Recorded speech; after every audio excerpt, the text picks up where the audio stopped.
guys. Or 4 cups. 2 teaspoon of salt. Spoon of baking powder. 1/2 na butter. Melted butter. 1 and 1/4 cup na water. Yung ano yan, yung ininit. Gagawa tayo ngayon ng tortillas. Mamasahin lang natin to hanggang sa maging dough is ano na siya, okay. Tapos i-rest natin siya. I-rest natin ng 15 minutes. Kailangan yung ating dough, hindi siya wet, hindi siya dry. Ganito siya. Ayan siya, guys. Kaya ngayon, 15 minutes. Kubiran natin to.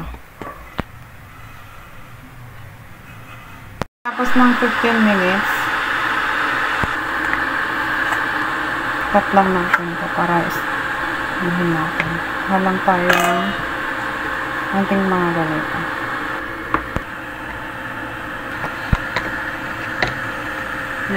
Yung kinuha ko na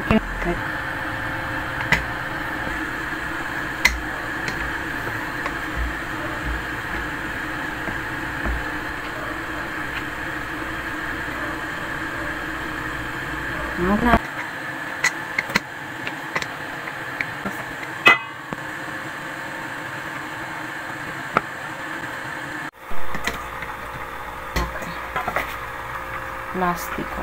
Ang ganda ng ating dough. Paninipisan lang natin. Punatin natin lang natin na parang siyang ganyan. Parang pizza. Okay. Natin na ngayon frying.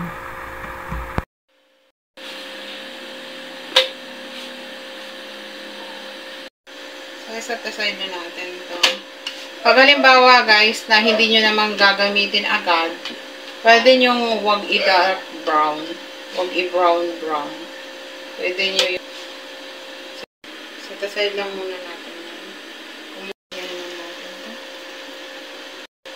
Ayan. Pag ano guys, na hindi natin na gagamitin agad, pwedeng ganito ang kulay niya. Hindi natin pa iba-brown. Kasi para i-reheat mo na lang kinabukasan.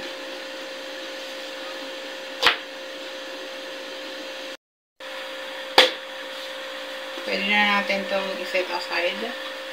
Huwag natin masyadong anuhin kasi pwede na natin yan gamitin.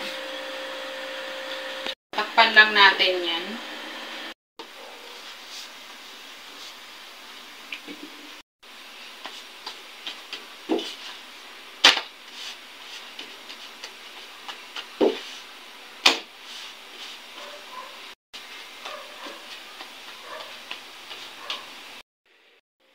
Konting butter. Natin yung ham na atin ipapalaman doon sa tortillas.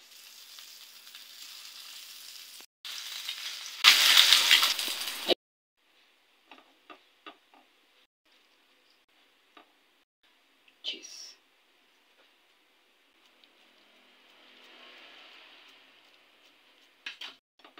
So, yan na guys. Wow.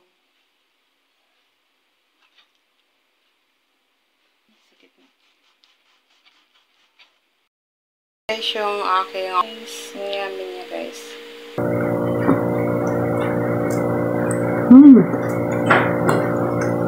Delicious. Niluluto ko pa lang yung tortillas. Kumakain na ako. Yummy. Cheesy. Nilagay ako ng cheese.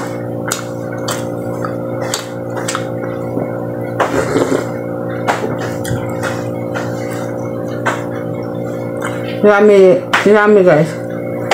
Delicious.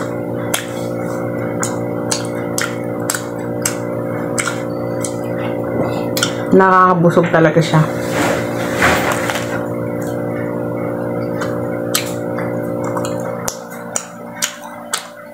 Thank you guys.